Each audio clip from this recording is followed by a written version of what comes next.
Thereupon he caught me for the third time and pressed me and then released me and said, read in the name of your Lord who has created all that exists, create man from clot. Read, and your Lord is the most generous.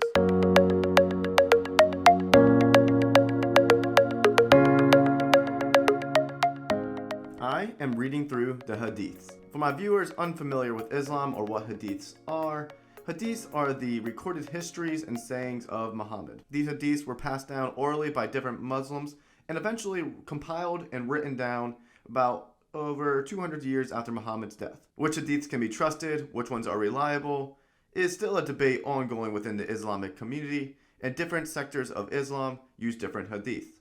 However, that is why I chose the Hadith I did for today's video. And the Hadith is called Sahih al-Bukhari. It is considered one of the most reliable Hadiths among most Islamic traditions. And perhaps in a future video, I'll share a bit of the history of the Imam behind this Hadith, but that would have to be another video. But today, I'm just going to summarize and give my thoughts as a Christian on the first two chapters of this Hadith collection. They are titled Revelation and Belief. Let's jump into it. Chapter 1, Revelation. As the title can already reveal, this chapter is a compilation of Hadiths that are mainly about how and when Muhammad had his supposed revelations. The first two recorded Hadiths in this chapter are very short blurbs. And like most Hadiths, according to Islamic tradition, they are either sayings or histories of the life of Muhammad, the revered prophet. And if you're curious how Hadith sounds or reads, here is the first Hadith within the first chapter. Narrated Umar bin al-Khattab. I might be saying that wrong, please forgive me. I heard Allah's messenger, and this symbol right here actually stands for peace be upon him, I believe, as I understand. So I heard Allah's messenger saying the reward of deeds depends upon the intentions, and every person will get the reward according to what he has intended. So whoever emigrated for worldly benefits or for a woman to marry, his emigration was for what he emigrated for. And then there's this little, this is just part of this book specifically. But yeah, that's how a Hadith looks. That's sort of how the structure of this book looks. And it's kind of how it's broken down. My best guess as of why this Hadith was included in this chapter specifically about revelation, I think we're supposed to assume that since Muhammad got revelation from Allah, that his intentions were to honor Allah. So the idea that someone emigrates to a different country and they get what they emigrated for is the intentions of their heart. It is a reflection of their intentions. Likewise, I think we're supposed to apply that to Muhammad's revelation, that his intentions were to honor Allah and to give him glory, and thus he gained revelation and became a prophet. But I could be wrong.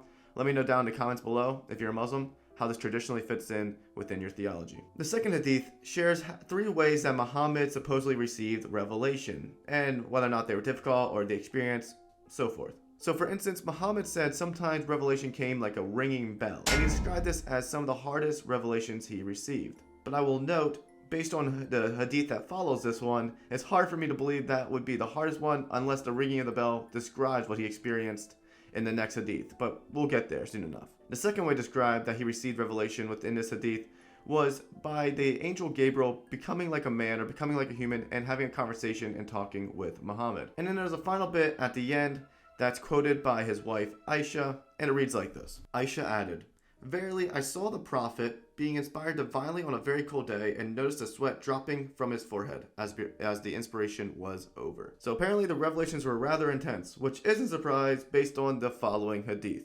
The third Hadith seems to describe Muhammad's first revelation. It starts off by explaining how Muhammad used to have sweet dreams that would drive him to want to go to the cave of Hira in privacy. He sought seclusion because he wanted to worship and honor Allah. While at the cave one day, the angel Gabriel descended and demanded Muhammad to read. Muhammad replied, "I do not know how to read." So Gabriel did what was only expected. The angel caught me forcefully and pressed me so hard that I could not bear it anymore. And this happened 2 more times, or 3 times in total. I was being facetious when I said that this was expected.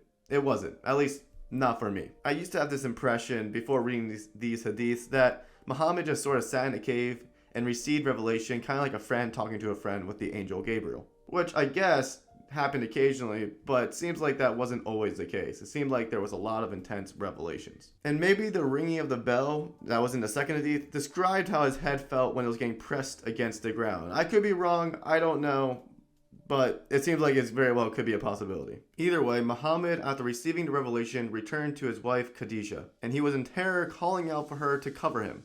And after finally being able to recollect himself and recollect his thoughts, he seemed to be extremely concerned that something was going to happen to him, and he was sort of, in a way, ranting to a certain extent. And then his wife tried to comfort him and remind him to keep doing good and following Allah, and then they ended up traveling to go visit a Christian cousin. The cousin's name was Waraka, and it was detailed in the Hadith that he was known for writing down the gospel in Hebrew.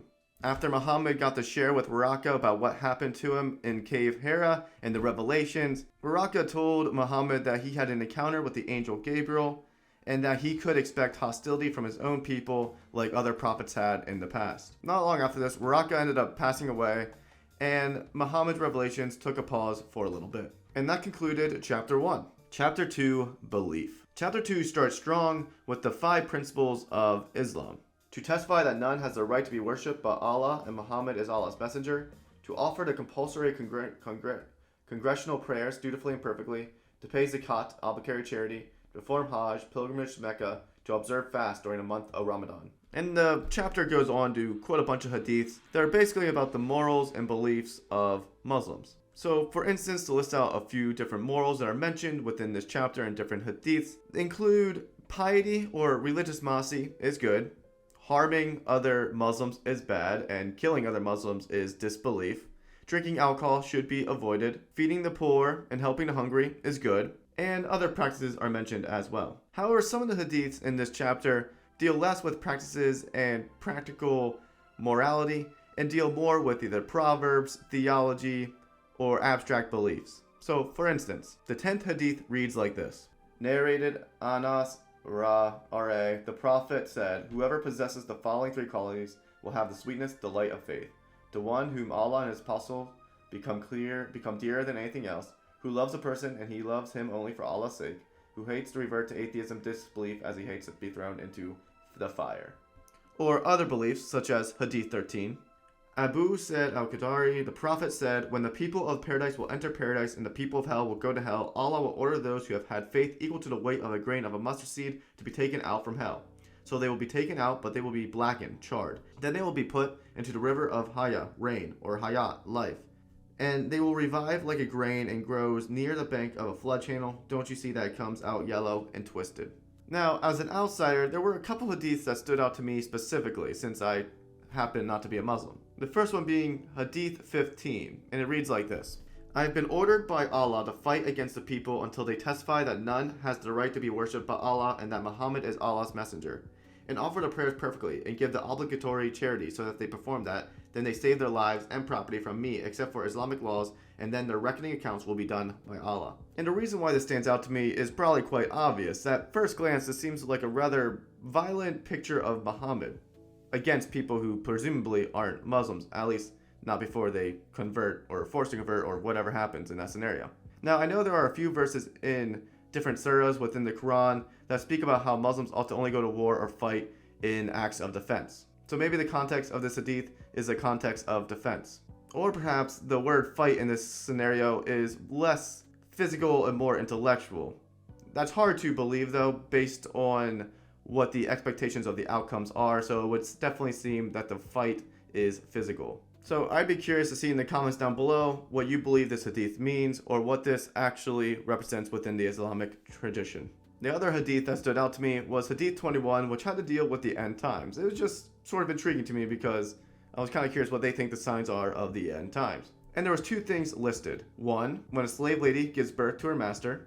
And 2, when the shepherds of black camels start boasting and then compete with one another in the construction of higher buildings. I remember these 2 prophecies actually from doing reaction videos in the past about Islam. Now you will find the people who only 60 years ago were barefooted Bedouins competing with each other in who can build the tallest building in the world. In fact, it said there's going to be 6 of the tallest buildings in the world in Dubai in the years to come. This is something the Prophet Muhammad was predicting 1,400 years ago. And I remember that it was argued that the latter part of these revelations, at least, the second ones, the ones competing with the buildings, has already taken place, especially in places like Dubai and stuff like that. Although arguably bigger and grander buildings has been a competition among humans for centuries and thousands of years since the beginning of time.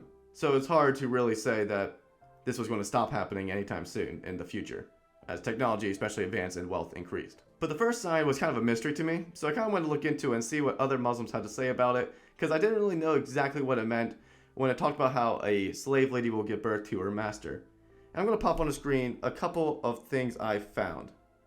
There's the literal interpretation where it seems like people believe that once slaves start giving birth to people who will rise up and become their masters, that's the most literal way of taking it and probably what the Hadith means. But there also appears to be some more loose translations within the Muslim world. And they understand it as a metaphor, and I'm going to quote something I read. Towards the widespread of disobedient children to who mistreated their parents just like the treatment of a master towards their slave. So this deals more with the behavior of children rather than the direct literal translation of slave women giving birth to people who rise up and become their masters. Which, if that is the case, I suppose that also has taken place over the course of history. There have been plenty of slave ladies who have given birth to men or women who have risen up in places of power above them. So I suppose that prophecy has been fulfilled as well.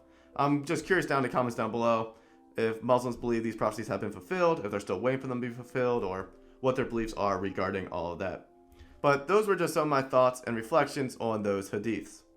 It has been interesting already to start delving into these hadiths. I hope to continue to read and learn more about them. And I want to keep sharing with you guys what I'm learning, what I'm seeing, and help you guys better understand what these hadiths say and what's actually inside of them. If you enjoy this type of content where we engage with different cultures, entertain and give you fun content to work with, and also educate you so that you can come away feeling like you learned something new or have a new perspective, definitely leave a like, comment, and subscribe to join the community. If you want to see more Hadith videos, I'll keep making them if you guys want them. So definitely leave a like and comment if you want to keep seeing these videos and interact with this video and share it with your friends. Now, without further ado, thank you friends for watching, and as always, go out there and light the world yourselves.